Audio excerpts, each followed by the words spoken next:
मित्रों, हमारे जीवन में हमारे साथ जो कुछ भी घटित होता है, अच्छा या बुरा, अमीरी अथवा गरीबी, वह सब केवल हमारे अपने ही कर्मों का फल है। इस धरती पर हम जैसा कर्म रूपी बीज बोते हैं, उसका वैसा ही फल एक न एक दिन हमें भोगना ही पड़ता है। कर्म फल कभी नष्ट नहीं होता। आज नहीं तो कल, इस जन्म में या फिर किसी और जन्म में हमें उस कर्म फल को भोगना ही पड़ता है, और यही कहलाता है कर्म सिद्धांत। आज की यह कहानी इसी कर्म सिद्धांत पर आधारित है। आज की कहानी है कर्म, पूर्ण जन्म और अद्भुत न्याय की। एक ऐसा न्याय जिसे मानव नहीं बल्कि स्वयं ब्रह्मांड देता है।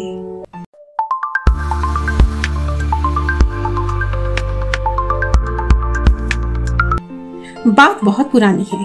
किसी राज्य में एक प्रतापी राजा राज्य करता था। वह राजा धर्मात्मा, न्यायप्रिय और ईश्वर का परम भक्त था। उसने ठाकुर जी का एक सुंदर मंदिर बनवाया और वहां पूजा के लिए एक ब्राह्मण को नियुक्त किया। ब्राह्मण भी अत्यंत धर्मनिष्ठ, साधु स्वभाव और संतोषी था। उसने कभी राजा से कोई याचना नहीं की। 20 वर्षों तक वह पूरी निष्ठा से मंदिर में पूजा करता रहा। कुछ समय के पश्चात राजा के घर एक सुंदर पुत्र ने जन्म लिया। राजकुमार युवा हुआ और फिर राजा ने एक सुंदर राजकुमारी से अपने पुत्र का विवाह करवा दिया। और विवाह के पश्चात पहली रात कुछ ऐसा हुआ जिसने पूरी कहानी की दिशा ही बदल दी। शादी की पहली रात और राजकुमारी को नींद नहीं आ रही थी। वो महल में टहलते टहलते अपने पति के पास जा पहुंची, जहां उसने हीरे जवाहरात से जुड़ी एक अद्भुत तलवार देखी। जैसे ही उसने वह तलवार उठाई, उसकी तीक्ष्ण धार और चमक देखकर वह बहुत डर गई। तलवार उसके हाथ से छूट गई और दुर्भाग्यवश तलवार सीधे राजकुमार की गर्दन पर गिरी और राजकुमार का सर कट गया। राजकुमारी पर तो मानो दुखों का पहाड़ टूट पड़ा। अगली सुबह जब मंदिर का ब्राह्मण स्नान करने आया, तब राजकुमारी ने भीड़ के सामने रोते हुए कहा, मेरे पति की हत्या हो गई है और मैंने हत्यारे को मंदिर में जाते हुए देखा था। यह सुनते ही राजा क्रोधित होकर तुरंत मंदिर पहुंचा, जहां ब्राह्मण पूजा कर रहा था।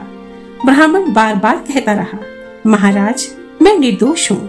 परंतु क्रोध में भरे राजा ने कहा, हे ब्राह्मण, मैं तुम्हें मृत्यु दंड नहीं दूंगा, परंतु जिस हाथ से तुमने मेरे पुत्र की हत्या की है, वह हाथ मैं कटवा दूंगा। और फिर सैनिकों ने ब्राह्मण का वह हाथ काट दिया। दुखी ब्राह्मण ने वह देश छोड़ दिया। चलते चलते वह काशी नगरी पहुंचा, जहां एक प्रसिद्ध ज्योतिष रहते थे। जब ब्राह्मण ने ज्योतिष के घर का दरवाजा खटखटाया, तो अंदर से किसी स्त्री की कटु, कठोर और चिल्लाने की आवाज सुनाई दी। इतनी कर्कश आवाज सुनकर ब्राह्मण चौंक पड़ा। अरे, ये कैसी स्त्री है? कुछ समय के पश्चात ज्योतिष ने दरवाजा खोला तो ब्राह्मण ने उनसे पहला सवाल यही पूछा, महाराज, आपकी पत्नी आपको इतना अपमानित करती है और फिर भी आप चुप क्यों रहते हैं? ज्योतिष मुस्कुराए और बोले, यह पत्नी नहीं बल्कि यह तो मेरे पूर्व जन्म का पाप है। सुनो ब्राह्मण, मेरे पिछले जन्म में मैं एक कौवा था और यह स्त्री एक गधी थी। मैं उसे बार बार चोंच मारता था, जिससे उसे बहुत पीड़ा होती थी। एक दिन मेरी चोंच उसकी हड्डी में फंस गई।